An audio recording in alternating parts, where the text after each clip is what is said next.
I'm super excited. I've partied a little too hard. It's Monday now. I've lost my voice, but I've had a great weekend, and it's amazing to be back. What it's all about. And tell us about the film and what inspired you, really. So Black Site is a Lovecraftian action movie. It's got a very John Carpenter 80s vibe to it.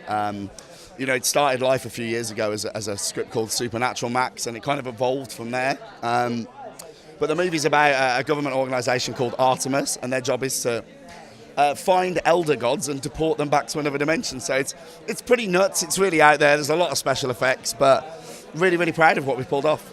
And because this is obviously British independent filmmaking, you're making effectively a sci-fi movie. Was that difficult to finance, really, and make it look? It's a strange one, right? I think I've kind of got a bit of momentum behind me career-wise now. So people want to finance my movies, but it doesn't make them any less easy to make. So there's 168 VFX shots in Black Site, and I did all of them on my own. So it was very intense. There wasn't much Christmas for me, but I think it's that kind of attitude that people admire.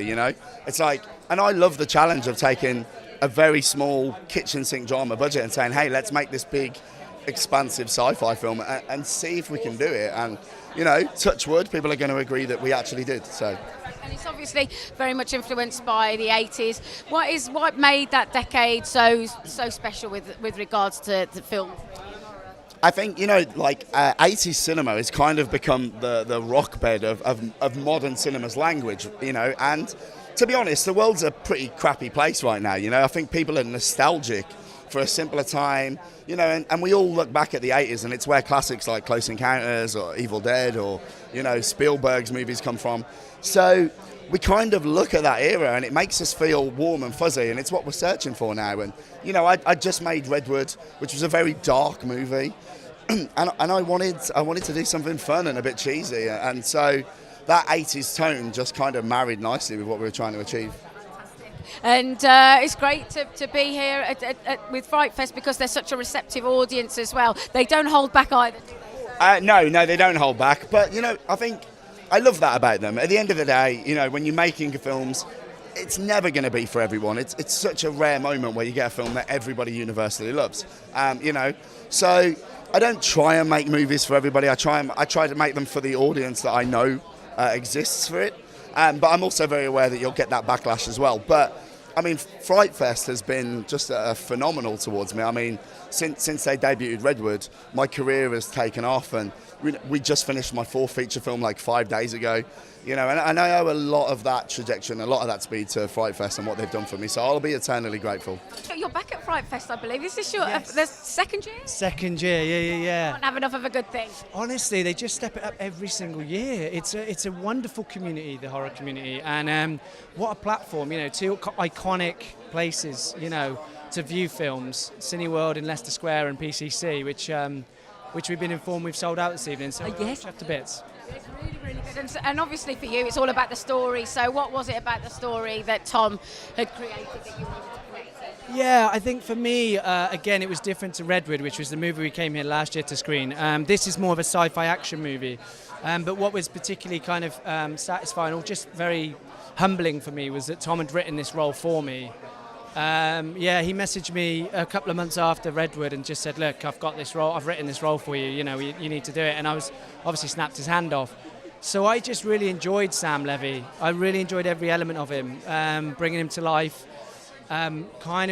He's very much a human element to this story. It's the one that hopefully we get the audience connecting with, because there's a lot of kick-ass women doing their kick-ass things in this movie and elder gods and all that, and then you've got Sam Levy smack in the middle of it. So yeah, he's kind of the human element, I guess. And that's important, isn't it? Because that then grounds this science fiction environment, really. You do need somebody with humanity that the audience can kind of connect to. Yeah, exactly. They're kind of rubber amongst all this electricity. It's kind of, I just came up with that. That's great. I think I might use that in the future if you don't. It's not a horror analogy, but I use it. I think so. And it was important for us to kind of have that sort of release, I guess, because it does get quite hairy in this movie, and hopefully the audience will be taken on a bit of a ride, and then there might be just some moments of just light relief where they're like, okay, we can breathe. And what is it, do you think, about horror that allows us to kind of delve into the inner demons. Horror allows us to explore that, doesn't it? Maybe more than other genres. Yeah, absolutely. I got told when I was actually shooting Redwood a few years ago that the reason why we watch horror movies is because it causes a chemical reaction in our body similar to falling in love. Hence why people love going on roller coasters. Hence why people love, and that's why people love being scared. I don't know how true this is. I don't know if this is scientifically proven, but I bought it. I might have had a couple of beers at this point, but I bought it, and yeah. So I think it's also as I just mentioned earlier, the support that we've received from our horror fans is just incredible. Every single, like last year, Frightfest has been going for goodness knows how long. It's 20 odd years, and it's only getting bigger. I mean, how wonderful is that? And I would struggle to think of another genre that would produce fans that would, show that loyalty, because even if you do get maybe a film that they don't enjoy, they still find a way to support it, and I think it's lovely. So what was it about the script that you couldn't put down and wanted to be a part of it? I think you just know when you read a script that resonates within you. I don't mean to sound woo-woo and stuff, but as an actress, you get to read like a bunch of scripts and you just know. And that character, I kid you not, I read it and I was like, this has been written for me. It hadn't, because I didn't know Tom, and I met him and he told me about the film, and I was really like, there's something really interesting in there. But the way she is, there's something about her that's just, it's something I wanted to do. There was action, which as a trained martial artist, I really enjoy. But very often, action roles, especially for women, you're gonna be the sidekick, you're gonna be the love interest, you're gonna be sometimes sexualized, and it's fine, it's all fun, but I just wanted depth. Because first and foremost, I'm an actress, and I was like, I want depth, and if there's fight scenes and fun weapons to play with, then that's awesome, And I read the script and I was like, she is so complex, she is so layered, and she has that action dimension to her, and I want to be her. And yeah, I got lucky, and I got to play her, which was awesome. Because what you're looking for as well is an arc. You want your character to go on a journey. Absolutely.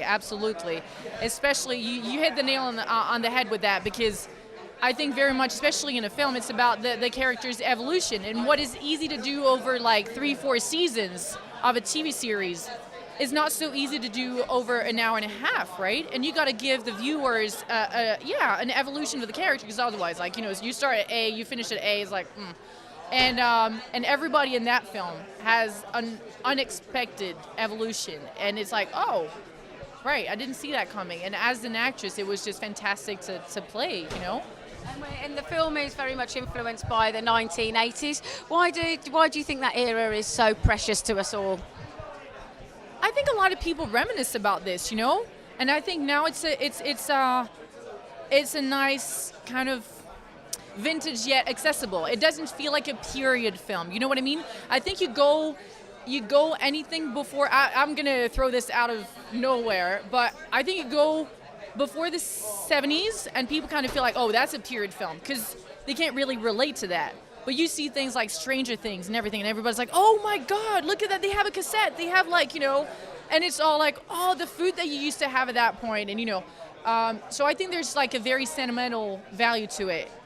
Funny enough, filming that one, we didn't know there was going to be an 80s, 90s vibe. And I think it was good that we didn't know, because you don't want to play your character any different, right?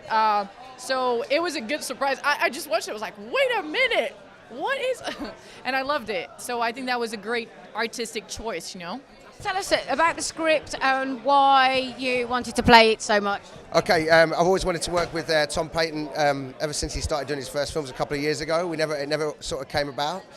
This one was the perfect opportunity. The role was something that I've always wanted to do, something like this, something very different to what I'd done before.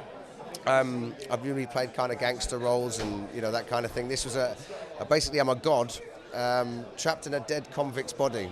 So as soon as I read the script, I wanted to be a part of it. It's very much an action kind of film. The previous film I'd done to this was all action, but in this I pretty much stand still.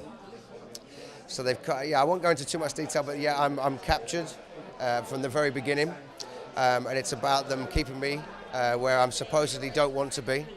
But as I said, that develops a little bit further on in the film. But yeah, I mean, very excited, unbelievable script, unbelievable cast, and as I say, the location where we shot in 3 miles of underground nuclear tunnels.